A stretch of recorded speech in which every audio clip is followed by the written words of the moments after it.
నాకు తెలిసిన సత్యం ఈ క్షణమే, ఉన్న క్షణమే సత్యము. అదే వైకుంఠ ఏకాదశి, అదే శివరాత్రి. బాగా గుర్తుపెట్టుకోండి.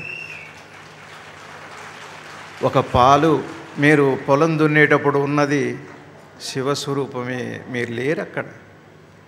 బిడ్డడికి ఆ తల్లి పాలు ఇచ్చేటప్పుడు బిడ్డ లేదు, తల్లి లేదు, అప్పుడు ఉన్నది శివమే. ఇంద్రియాలు లేవు, నేను అన్న భావమే లేదు అక్కడ. అది నిరంతర సహజ ధ్యానం. అది ఏది సహజమో అదే. మన ఉత్తమమైన పండుగలు రెండే ఉన్నాయి, ఒకటి ఏకాదశి, రెండు శివరాత్రి. ఈ రెండు చాలా భారతీయ సంప్రదాయంలో రెండు విశేషమైనవి.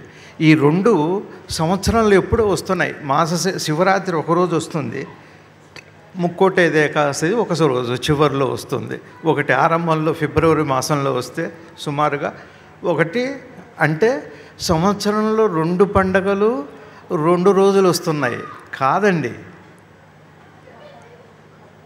ఆ 2 రోజుల్లో ఇదంతా గమనించి ఇక్కడ అని గుర్తుపెట్టుకుంటున్నాం అంతే తప్పితే రోజు ఉన్నది శివరాత్రి, ప్రతి క్షణము శివరాత్రి. బాగా గుర్తుపెట్టుకోవాలి.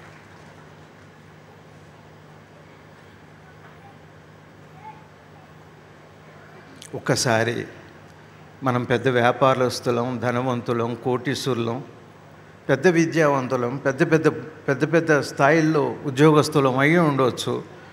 ఒకసారి మన గురువు అనుకొని ఆ పత్రికారి దగ్గరికి వచ్చి అన్నీ మర్చిపోయి నా జ్ఞానం కావాలని అడుగుతున్నప్పుడు శివరాత్రి కాదా?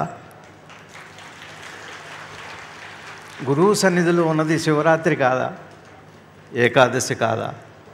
నేను లేని క్షణం అంతా శివరాత్రి. అదే ముక్కోటి ఏకాదశి. దీనికి బాగా మనం గుర్తుపెట్టుకోవాలి. మీ అందరికీ